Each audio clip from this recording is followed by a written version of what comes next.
Your mind is the most powerful force in your life. It holds the power to elevate you beyond your wildest dreams, or crush you under the weight of your own self-doubt.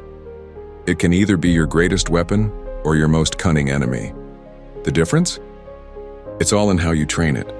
You see, your mind is like a double-edged sword. It can build empires or destroy potential. It can be the voice of reason that leads you to greatness, or the whisper of fear that keeps you stuck in the same place for years. It can push you forward with relentless confidence, or pull you back with paralyzing anxiety. Most people don't even realize it, but there's a war happening right now inside their heads. Every day, silently, without warning, that inner voice goes to battle. It tells them they're not good enough, that they're too old, too young, too late. It drags up memories of past failures and paints them as permanent truths. It urges them to play it safe, to avoid the discomfort of growth, to stay exactly where they are. But here's the thing. Most people mistake those thoughts for facts. They believe the voice in their head is telling the truth, when in reality it's just repeating old fears, echoing past wounds, and projecting imaginary futures. That voice says, "You're not smart enough. You don't have what it takes. You'll never make it. Why even try?" And when people hear that voice over and over again, they start to believe it. They begin to shrink, to give up, to settle for a life far less than they're capable of.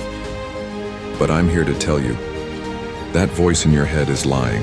Nobody is born with unshakable confidence. Nobody is born successful.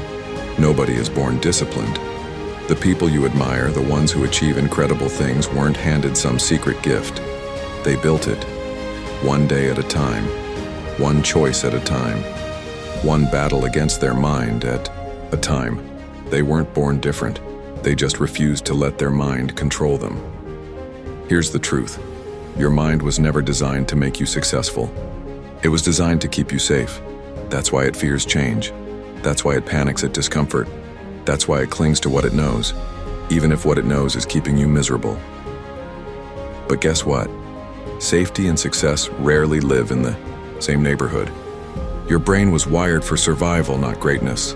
It reacts to unfamiliar territory like it's a threat, even when that unfamiliar territory is the next step toward your dreams. It's not broken.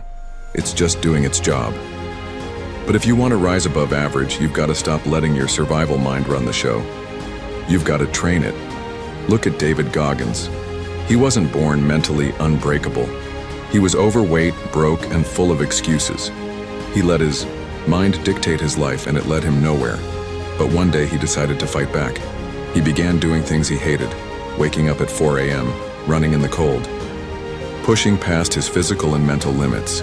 And every time his mind screamed, "Stop," he kept going. That's how you build mental toughness. That's how you take control. You do the things your mind says you can't. Here's what most people don't understand. Your thoughts are not reality. Just because your mind says "I can't" doesn't mean it's true. You have to become the observer of your thoughts, not the victim of them. When doubt creeps in, pause and ask, is this actually true, or is this just fear talking? When you hear "I'm not ready," challenge it with action. When your brain tells you you'll fail, take one more step forward. Because every time you act in spite of fear, that fear loses power. Every time you lean into discomfort instead of avoiding it, your mind grows stronger. Every time you keep a promise to yourself, your confidence multiplies. Discomfort is the training ground of champions.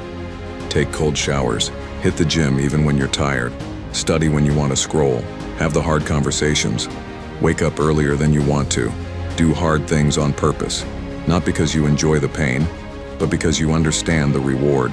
The more you condition your mind to handle difficulty, the less it fears it. Your mind becomes what you feed it. If all you consume is negativity, drama, distractions, don't be surprised when your thoughts become chaotic. Guard your mental diet. Limit the noise. Avoid people who drain you. Stop scrolling mindlessly. Instead, read. Listen to voices that challenge you. Surround yourself with people who inspire growth. Every word you take in is either building you up or tearing you down. And when emotions rise, pause. Train yourself, not to react, but to respond. Ask yourself, why am I feeling this way? Instead of letting anger, frustration, or fear dictate your actions, step back. Choose logic over impulse. Choose direction over distraction. That moment of pause, that's where power lives. Mastering your mind isn't about eliminating fear. It's about acting in the presence of it. It's about choosing discipline when excuses sound sweeter. It's about becoming aware that the biggest enemy you'll ever face is not the world, not your circumstances, not other people. It's you. But here's the good news. You're also the solution. At the end of the day, you've got two choices. You can let your mind control you and live in fear, doubt, and regret, or you can control your mind and live with courage, strength, and purpose. Yes, it's hard, but so is staying stuck. So is waking up every day knowing you're capable of more but never doing anything about it. So is looking back 10 years from now and realizing you never became who you were meant to be. So what pain do you want?